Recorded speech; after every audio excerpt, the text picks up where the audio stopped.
Hello, I'm Grandin Gill, and I'm a professor at the University of South Florida. And this video is the fifth in a six-part series that looks at how you might go about organizing different types of papers. And let me emphasize up front that if you're an experienced author, chances are you're going to have your own preferred arrangements. So these videos are particularly targeting individuals who have not done a lot of paper writing, either because they're new researchers or because they really haven't had to do a lot of that in their academic career. For this reason, I'm using a very formulaic approach called the LIFO approach, which is summarized in another video, part 2 of the broader series. I would also mention that every one of these videos has a word template associated with it that provides a lot more detail. These videos are really intended to give you the big picture. So the topic of this video, which is the fifth in the series, is theory building. And theory building is one of the most challenging topics to actually create a generic organization for. So I hold pretty closely to the LIFO organization, and we'll talk about that briefly now. Just as a quick review, in part 2, I introduced what I refer to as the LIFO structure for creating a paper. And I was given an introduction to this structure from my colleague, Gigi DeVreda, who deserves all the credit for it. But what it basically notices is that the typical paper structure consists of parts that sort of wind up the paper and then unwind the paper. And we tend to unwind in the reverse order of the winding. So it's basically like a last in, first out stack. In practical terms, this means that if you start with an introduction, you're going to raise issues that position the paper and are resolved and discussed in the conclusion. Your background section, which differs according to the type of paper, is going to get resolved in your discussion section, and this is where you talk about the contribution. Where a method section is appropriate, the method section is resolved when you present your results, and we call this how you execute the research. And in almost all the paper structures that I will be discussing, and there are 6 in the series, we will use this basic approach. Now, this approach is very formulaic. If you've written lots of research papers, you can come up with your own approach to presenting the papers, but this series is really designed for people who have not written a lot of research papers and are looking for a reasonably mechanical way of getting started. So what might a sort of generic mechanical organization for a new theory paper look like? As I mentioned on the first slide, there really is no generic organization. And if you're really interested in theory building, one of the places that you might look is the Academy of Management Review, which has a number of samples of theory building articles. But conforming to the LIFO approach, I can give you something that would probably work for a lot of theory building articles that you want to write.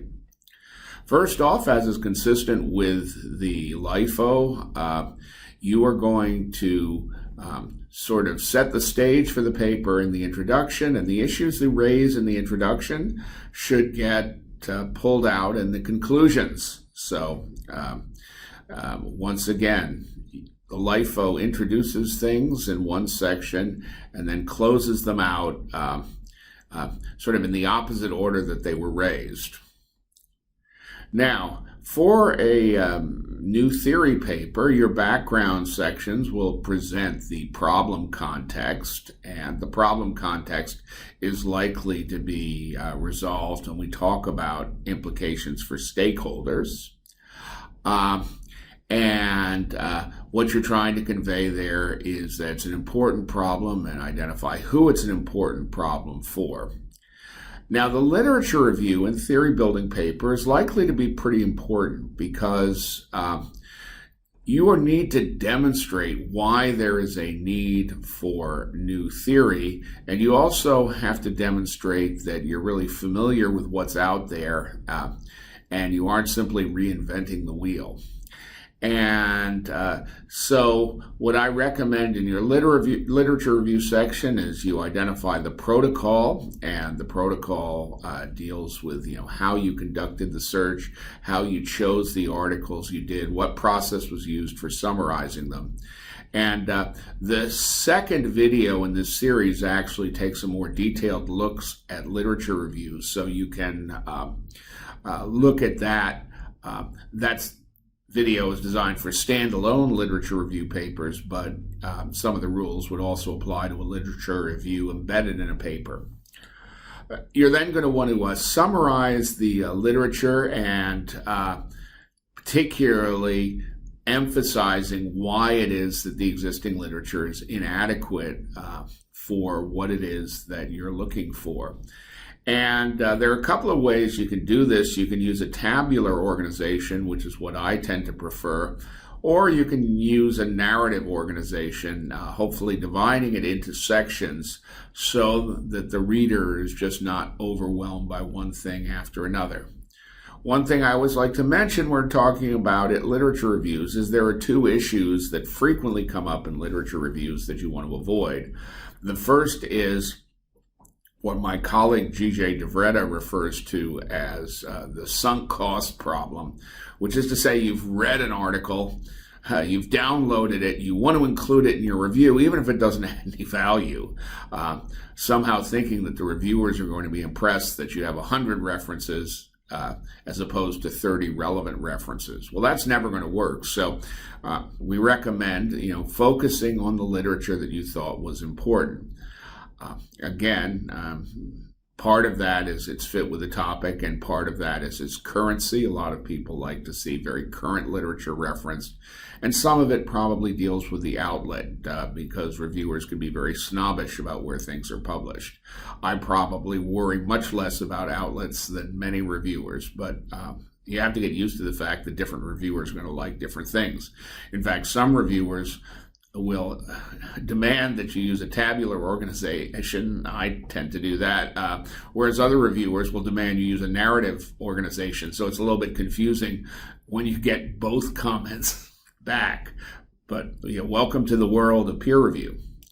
Now, the other common issue that we run into is the literature review is full of statements like, Smith and Jones examined this problem, and then nothing else, basically telling you what the literature looked at and not what the literature actually concluded. So when you're doing literature review, you should be identifying the findings. If a piece of literature has no findings, then I would argue you really don't need to reference it.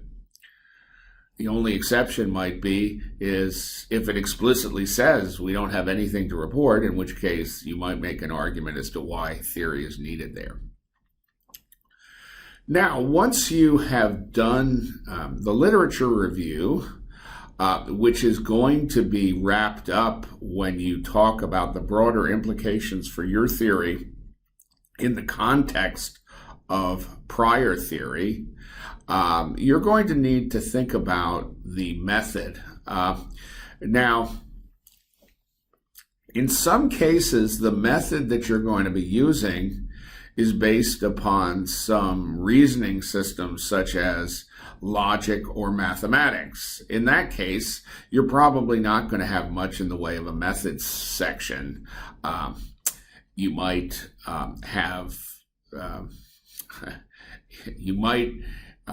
include some arguments about why this was an appropriate method, but you really are unlikely to have to say a lot about the method. On the other hand, there are some established methods for creating new theory, such as grounded theory. And in that case, you want to identify that you're using this particular method, and you want to go through the steps that you went through, such as coding interview results and generalizing them.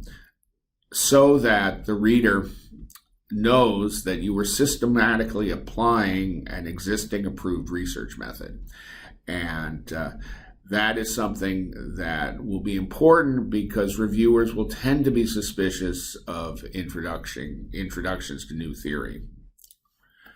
Then finally, you have the new theory, which is going to presumably come out of whatever method that you used, and you will present it in a variety of ways. The important thing to remember here is for a theory to be useful, it has to be sufficiently compact and simple that people can remember it. Otherwise, it isn't really going to be used and it isn't going to be that useful. So it takes a lot of thought in terms of how you frame the results of your investigation to present it as new theory. This can be a very kind of challenging paper to write. A very common type of new theory involves a synthesis of theory taken in from other areas, or a translation where you're basically translating existing theories, whether within the field or from other field, and framing them in a way that can be applied in the field that you're writing for. These are all things that you need to take into account.